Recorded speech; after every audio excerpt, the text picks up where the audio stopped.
interesting thing about the Common Core standards is, first of all, the goal being having students ready, college and career ready.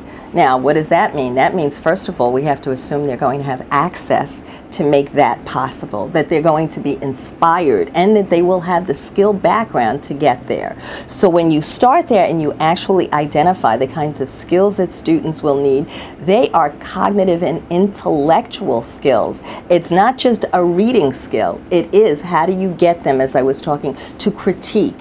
How do you get them to look from different perspectives, or what we call dialogical thinking? When teachers realize, wait a minute, this is what the standards are saying that I do, they're much more ready to say, all right, this makes a lot of sense for us to focus on that. This is the first time that standards have looked at not only thinking and contact, but dispositions or behaviors, getting students to persevere, getting them to want to take something to the next level. That is something that's never been looked at as an actual objective of a standard, but that's what intellectual development is all about. And in a pedagogy of confidence, it is that fearless expectation that all students are going to be able to think like that.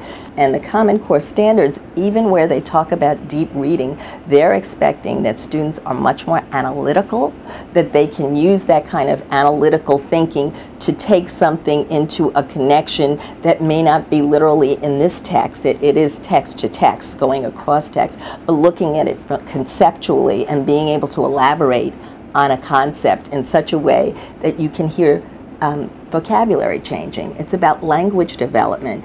In the math standards, they specifically, one expectation is that students can argue with evidence. Now that's interesting, because you might have heard that before in social studies, or you might have heard that before in English language arts, but now it's in mathematics, which means, again, teachers are saying, I am going to have to take the time to get into this kind of conversation, whereas before they might have said, I really don't have time to do that, I have to cover the content.